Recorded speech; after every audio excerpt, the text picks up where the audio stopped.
Gyronix. Welcome back to Statistics with Python. Now I will guide you how to set up Jupyter Notebook extension on VS Code. Okay, first let's create a folder so you can choose any location in your PC. But in my case, I will choose my OneDrive.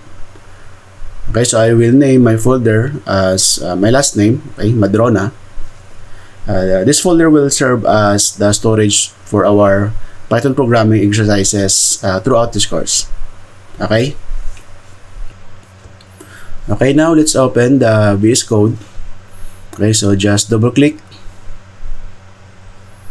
Okay, so we are now in the VS Code IDE.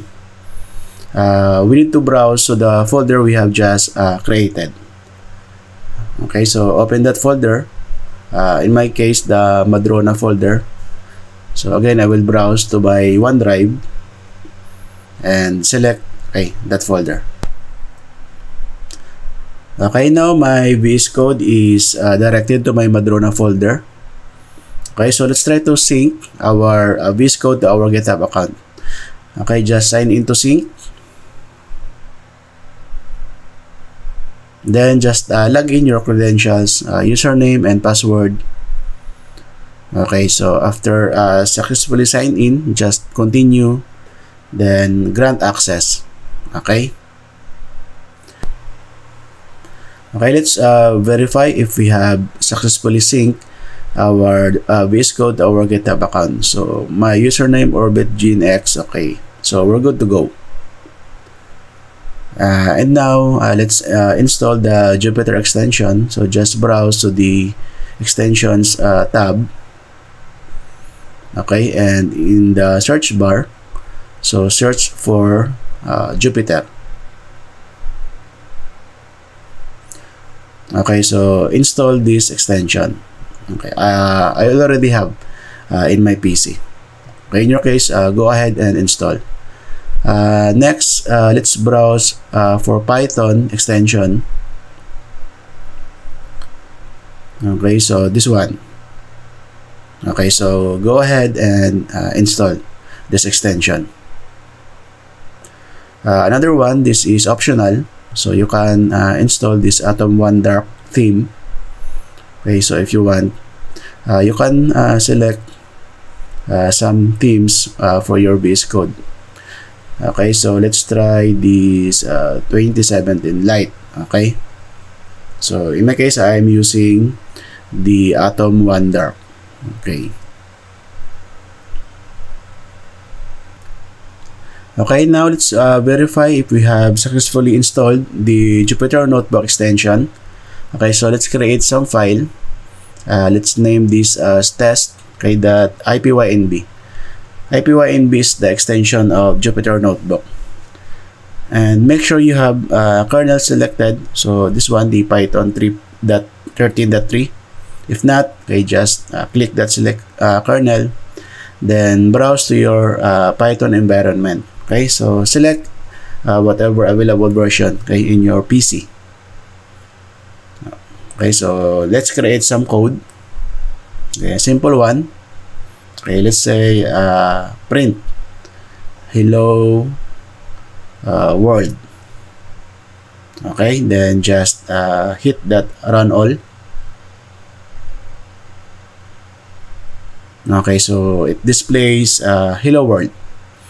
Okay, so well done.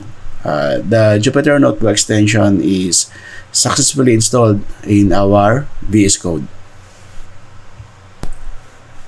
Okay, let's create now our first GitHub repository. Okay, so let's open get bash. Okay, we can search get bash. Okay, so let's open this one. Okay, so you can Control plus to zoom. That is the keyboard shortcut. Let's check some accounts log into this get bash. Okay, by typing git config -- global -- list, then hit enter. Okay, currently there's no account logged into this get bash. So let's add our account. Okay, so we have git config -- global, then user dot email. Okay, so in between the double quote, okay, so you type in your email address. In my case, orbit.gnx@gmail.com. Okay, so hit enter. Okay, next is our username. Okay, so we have git config -- global. Okay, so user dot name. Okay, so the username, let's check in our GitHub account. Okay, so not this one, but this one. Okay, the Orbit GNX. So that is my username. Okay, so we have Orbit GNX. Okay, just hit enter. Then let's verify. Okay, we have git config -- global, okay, -- list. Hit enter. So okay, we can see now our email. Okay, so this one, that is my email address, then my username. Okay, so let's clear this screen. Then let's minimize first, okay, this window. Then let's browse to our folder. Okay, in my case, my folder Madrona. Okay, so again, let's minimize also this window.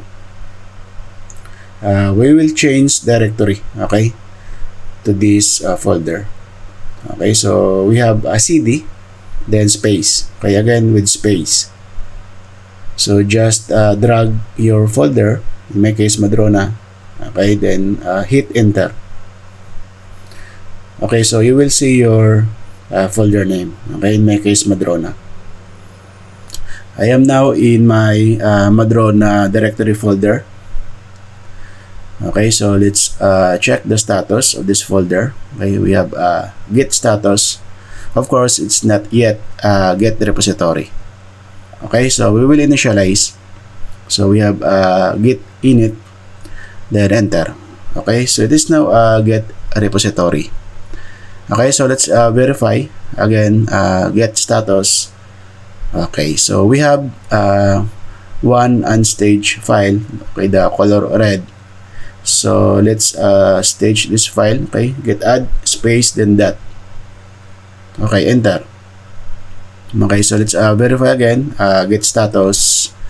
Okay, so it turned to color green, meaning it is a stage file. Okay, so let's commit. Okay, git commit -m, then your message inside the double quote. Let's say new repo. Okay, meaning new repository. Now we will publish our first repository. We will open again the VS Code and navigate to the source control. Okay, so access that source control. Okay, do you see that publish branch? Okay, so just click that publish branch. By the way, verify that it is your account. Okay, check your username. Okay, so just click that publish branch. Of course, allow. Okay, so let's continue. Okay, so just open again. Okay, so just wait. Okay, so you have two options. Either you can publish it private or public. Okay, so I will make this repository public. Okay, so just wait for the files to be uploaded on GitHub. Okay, so now we can open the GitHub. So let's check our file. Okay, so there it is. Okay, the test.ipynb. Okay, you can also navigate using your repositories in your account. Okay, so let's check. Okay, that's my folder, right? The Madrona. So you can open that up. Okay, then, okay, so currently we have one file. So we will add other files later. All of our Python programming exercises will be saved here in our repository. Okay, and this can also serve as your portfolio. Alright, congratulations on creating your first GitHub repository.